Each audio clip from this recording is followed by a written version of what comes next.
আদর্শ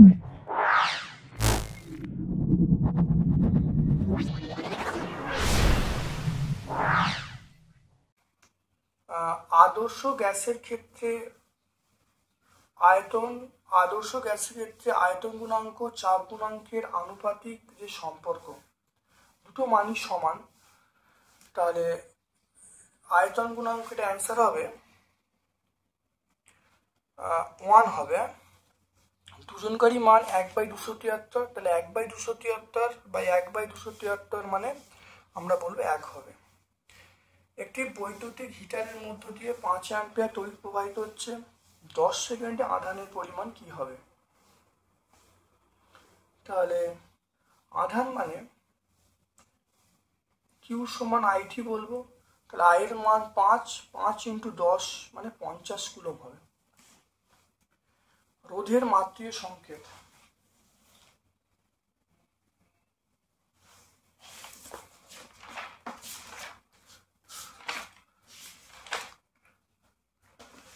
এখানে রোধের মাত্রিয় সংকেত আমরা আগে করেছিলাম, সেটা রাখবো m L⁻², T⁻−3, I⁻²।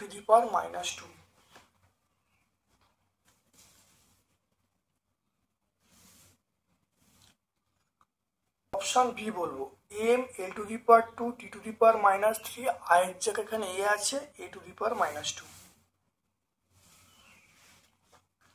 1.4 চলে এসো। এসটিপিতে 0.1 মোল CO2 আয়তন কত?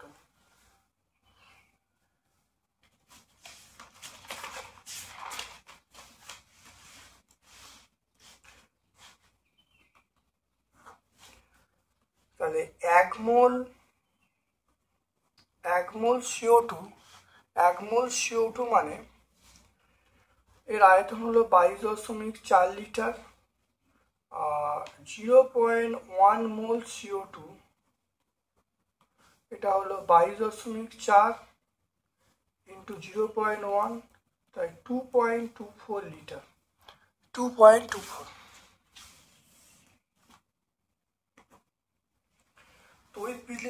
তড়িৎ বিশ্লেষণের সময় ক্যাথোডে ঘটে। ক্যাথোডে কি ঘটছে? ক্যাথোডে বিজারণ ঘটে। ক্যাথোডে আমরা বলবো বিজারণ ঘটে। হেবার পদ্ধতিতে অ্যামোনিয়া উৎপাদনে নাইট্রোজেন হাইড্রোজেন আয়তন অনুপাত বলতে বলছে। নাইট্রোজেন এবং হাইড্রোজেন অনুপাত হলো 1:3, তাহলে আমরা বলবো 1:3। চ্যালকোসাইট কার আকরিক? চ্যালকোসাইট হলো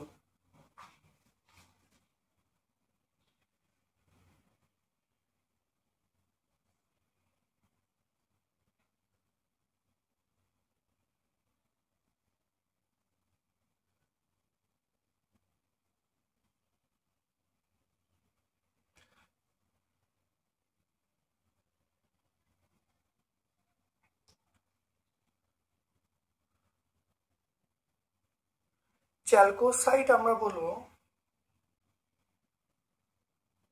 আমরা কপার গ্লান্সকে চ্যালকোসাইট বলবো, সেটা CO2S। কপার গ্লান্স বা চ্যালকোসাইট।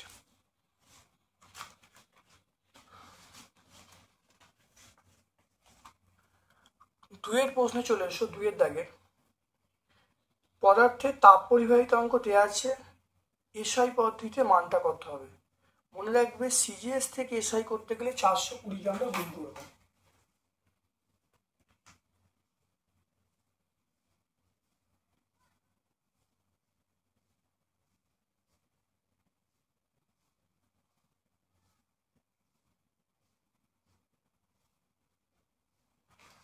এটা 420 দিয়ে গুণ করলে যেটা পাবো সেটা হলো 336 watt metre inverse kelvin inverse. 336 পাবো watt metre inverse kelvin inverse. পদার্থের কোন প্রসারণ গুণাঙ্ক পাত্রের উপর নির্ভর করে না? এটা প্রকৃত প্রসারণ গুণাঙ্ক। দেখো বিভব প্রভেদ ও আধানের মধ্যে সম্পর্ক আমরা জানি V সমান W/Q। V মানে বিভব প্রভেদ, ডব্লু মানে কৃতকার্য, কিউ মানে আধান। এই তারকে টেনে লম্বা করলে আপেক্ষিক রোধের কি পরিবর্তন হবে? একই থাকবে। আপেক্ষিক রোধ একটা তারের ক্ষেত্রে একই থাকবে। আপেক্ষিক রোধ তারের প্রকৃতির উপর নির্ভর করে, তারটাকে টেনে দ্বিগুণ করলে আপেক্ষিক রোধ একই থাকবে। 16 গ্রাম মিথেনে অণুর সংখ্যা কত? 16 গ্রাম মিথেনে অণুর সংখ্যা,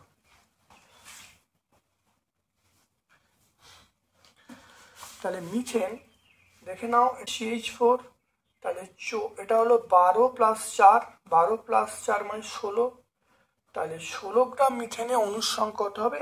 আমরা বলবো অ্যাভোগাড্রোর সংখ্যা 6.022 × 10⁻23T, অর্থাৎ অ্যাভোগাড্রোর সংখ্যা থাকবে। তড়িৎ বিশ্লেষণের সময় বাহক কারা? তড়িতের বাহক হলো আয়ন, ক্যাটায়ন অ্যানায়ন, আমরা এক কথায় লিখে দেবো আয়ন। তারপর চলে এসো সিউ তড়িৎদ্বার ব্যবহার করে CSO4 জলীয় দ্রবণে তড়িৎ বিশ্লেষণ করলে ক্যাথোডে বিক্রিয়া লিখতে বলছে।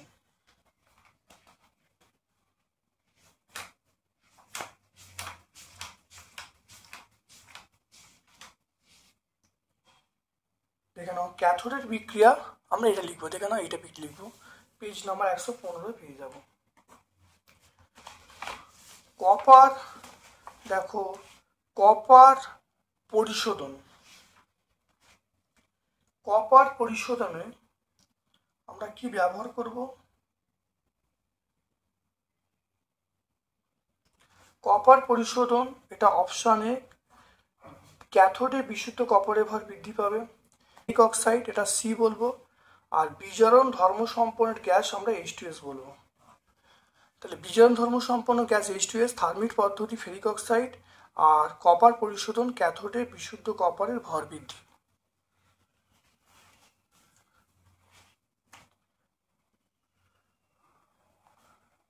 চলে এসো গ্রুপ সি এর প্রশ্নে। দেখে নাও অ্যামিটার ভোল্টমিটার যন্ত্রকে বর্তনীর সঙ্গে কিভাবে যোগ করা হয় চিত্র আঁকতে বলছে। বর্তনীর সঙ্গে কিভাবে যোগ করা হয় দেখে নাও, দেখো অ্যামিটার ভোল্টমিটার দেখো বর্তনীর সঙ্গে এরকম ভাবে যোগ করা হয়।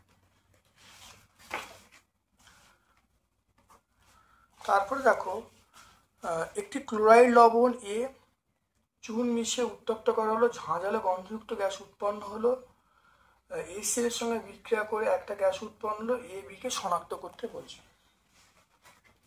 এটি ক্লোরাইড লবণ, এটি ক্লোরাইড লবণ এ চুনের সঙ্গে বিক্রিয়া করে ঝাঁঝালো গ্যাস উৎপন্ন হলো, ক্লোরাইড লবণ, তাহলে NH4Cl CO তার সঙ্গে ঝাঁঝালো গ্যাস উৎপন্ন হলো, তাহলে এটা হলো A, আর অ্যামোনিয়া উৎপন্ন হলে অ্যামোনিয়াটা আমরা B বলবো, অ্যামোনিয়াটা দেখো B বলবো, এবং বি এর সঙ্গে HCl এর বিক্রিয়ায়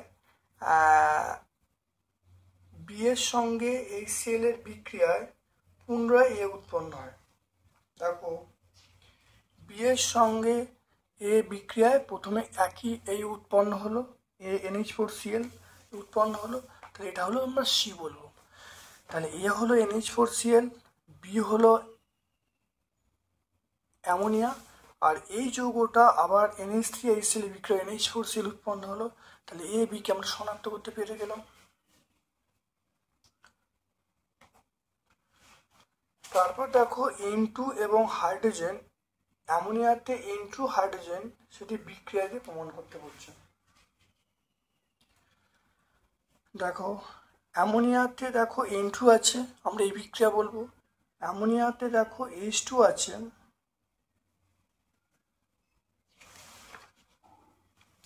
অ্যামোনিয়াতে H2 আছে,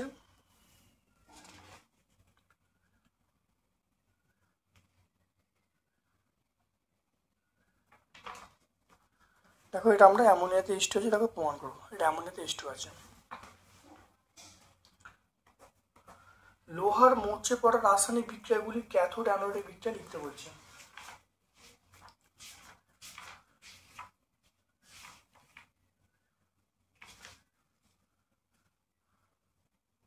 লোহার মরচে পড়া দেখো ক্যাথোড অ্যানোডের বিক্রিয়া খুব ভালো দেখে নাও।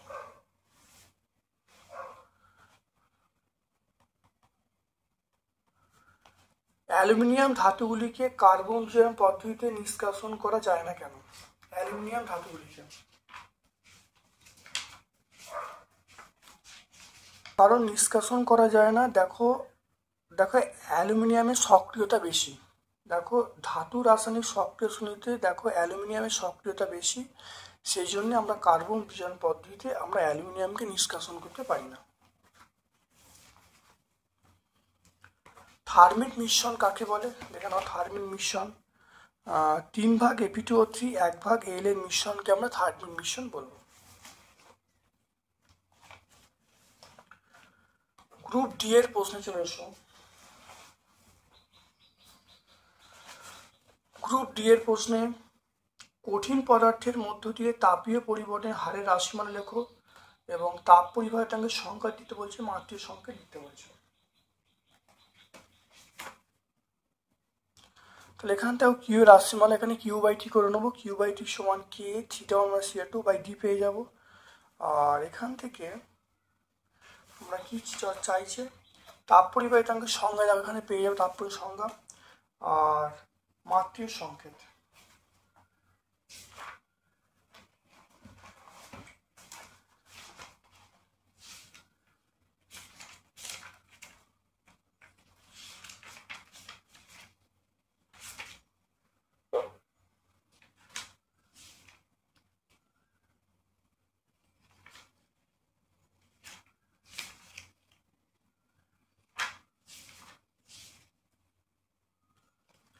দেখে নাও তাপ পরিবাহিতার মাত্রার সংকেত, দেখে নাও এটা মাত্রার সংকেত পেয়ে যাবে এটা।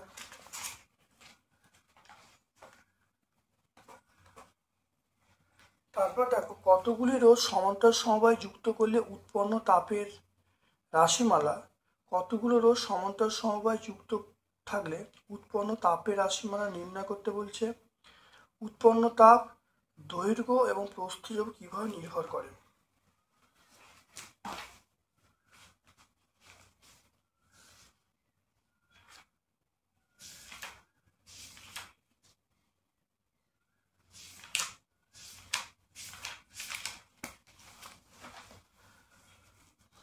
দেখে নাও,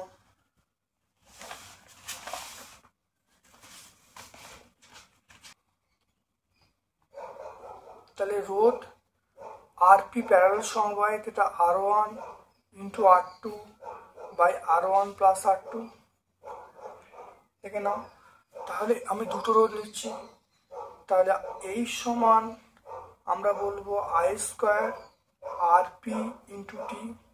তাহলে এই I² RP মানে আমরা বলবো R1 × R2 by R1 plus R2 × T পেয়ে গেল।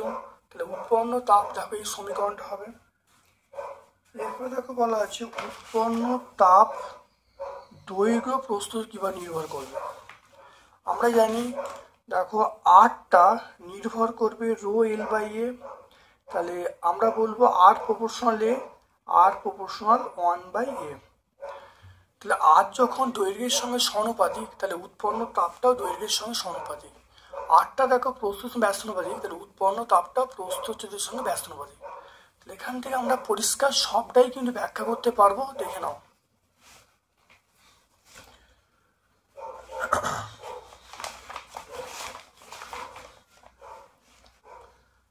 অথবা প্রশ্নকে ফিউজ তারে বৃত্তাকার প্রস্থচ্ছেদে ব্যাসার্ধ বলা আছে, কারেন্ট বলা আছে, তারটির ব্যাসার্ধ কত হলে সেটা পুড়ে যাবে।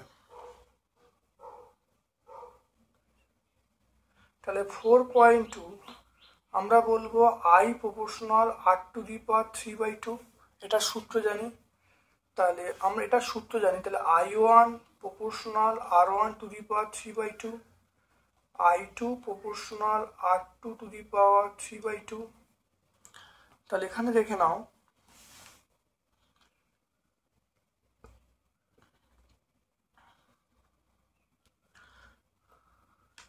তাহলে আমরা করে নিচ্ছি, দেখে নাও I2/I1। তাহলে I2/I1 করছি, এটা আমরা বললে দেখো R2⁻³² R1⁻³²। তাহলে I2/I1 আমরা পেয়ে যাব R1 3/2 আমরা পেয়ে যাবে এটা। এখানটা দেখে নাও, প্রবাহমাত্রা বলা আছে, প্রবাহমাত্রা কত 8 এবং 1, তাহলে এটা 8 হবে, 8 আর 1 দেওয়া আছে এটা। এটা দেখে নাও বাই R1 মানে 0.1, এটা 3/2, তাহলে R2 বাই 0.1 এটা 8 টু দি পাওয়ার 2/3, তাহলে R2 বাই 0.1 এটা 2 এর কিউব টু দি পাওয়ার 2/3, এটা আমরা, তাহলে R2 বাই 0.1 এটা দেখো 2 এর স্কোয়ার হয়ে যাবে, দেখো 3 3 কেটে গেল, তাহলে আমরা বলবো R2 সমান 4 ইন্টু 0.1, তাহলে R2-র মানটা আমরা পেয়ে গেলাম 0.4। অতএব ব্যাসার্ধ কত, অতএব ব্যাসার্ধ আমরা পেয়ে যাব 0.4 মিলিমিটার। দেখে নাও ভালো করে, খুব ইম্পর্টেন্ট কনসেপ্ট, খুব ভালো করে প্র্যাকটিস করবে, দেখে নাও।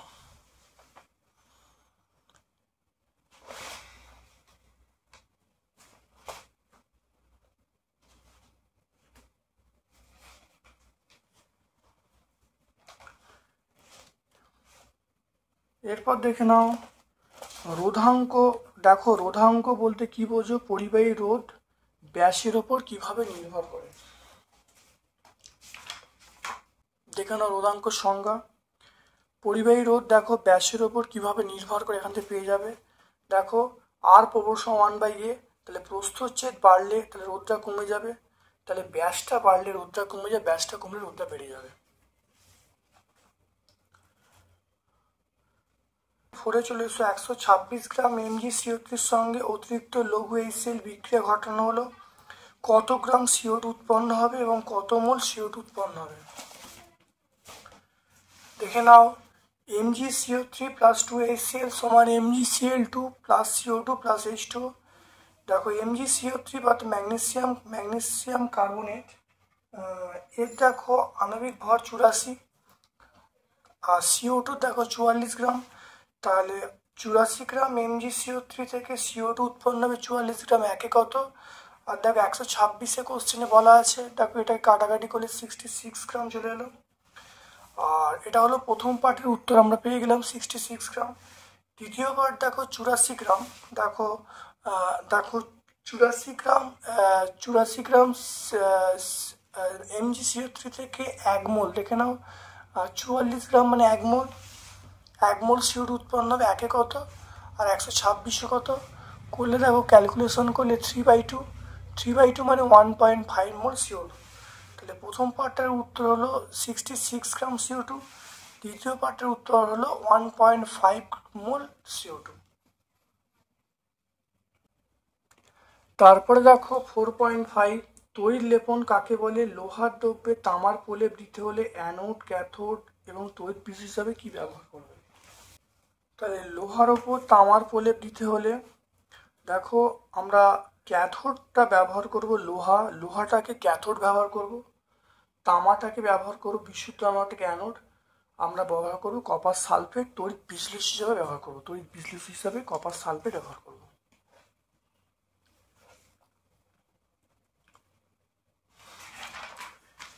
এরপর চলে এসো তড়িৎ বিশ্লেষণ প্রক্রিয়ার জারণ বিজন একসঙ্গে ঘটে, ব্যাখ্যা করতে বলছে। তড়িৎ বিশ্লেষণে কি ধরনের তড়িৎ উৎস ব্যবহার করা হয়, এটা ডিসি বা সমপ্রবাহ ব্যবহার করা হয়। দেখো যে কোনো একটা যে বিক্রিয়া বলি,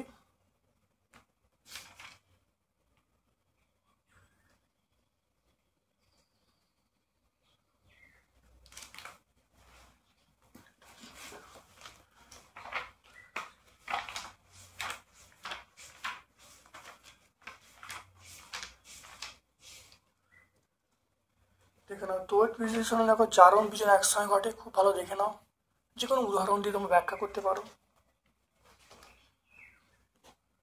তারপর দেখো অ্যামোনিয়ার অনুঘটনযুক্ত জারণ দ্বারা নাইট্রিক অ্যাসিড প্রস্তুতি বিক্রিয়া লিখতে বলছে, নাইট্রোলিন কাকে বলে। দেখে নাও আমরা এই বিক্রিয়াটা লিখে দেবো, এখানে বিভিন্ন 3টে ধাপ আছে, 3টে ধাপ আমরা লিখে দেবো। নাইট্রোলিন কাকে বলে, নাইট্রোলিন দেখো ক্যালসিয়াম সাইনামাইড এবং কার্বনের মিশ্রণকে আমরা নাইট্রোলিন বলবো। কিপ যন্ত্রে তৈরি করা একটা গ্যাসের নাম লিখতে বলছে, গ্যাসটার বিক্রিয়া লিখতে বলছে। কিপ যন্ত্রে তৈরি করা হয় গ্যাসটার নাম আমরা বলবো হাইড্রোজেন সালফাইড বলবো। দেখো সমীকরণ পেয়ে যাব, এখানে সমীকরণ শর্ত পেয়ে যাব। আর এখানে দেখো কি চেয়েছে, তারপরে প্রশ্ন দেখো বলা আছে অ্যাসিডযুক্ত পটাশিয়াম ডাইক্রোমেট দ্রবণের মধ্য দিয়ে হাইড্রোজেন সালফাইড গ্যাস পাঠালে কি ঘটবে। দেখো অ্যাসিডযুক্ত পটাশিয়াম ডাইক্রোমেট দ্রবণের মধ্য দিয়ে হাইড্রোজেন সালফাইড গ্যাস পাঠালে দেখো ক্রমিক লবণ, সবুজ বর্ণে ক্রমিক লবণ, তারপরে আমরা বলবো পটাশিয়াম সালফেট, সালফার এবং জল উৎপন্ন হবে। তাহলে আজকে আমরা 9 নম্বর সেটটা সম্পূর্ণ ব্যাখ্যা করলাম। আমার পক্ষ থেকে সকলকে ধন্যবাদ এবং শুভকামনা জানাচ্ছি।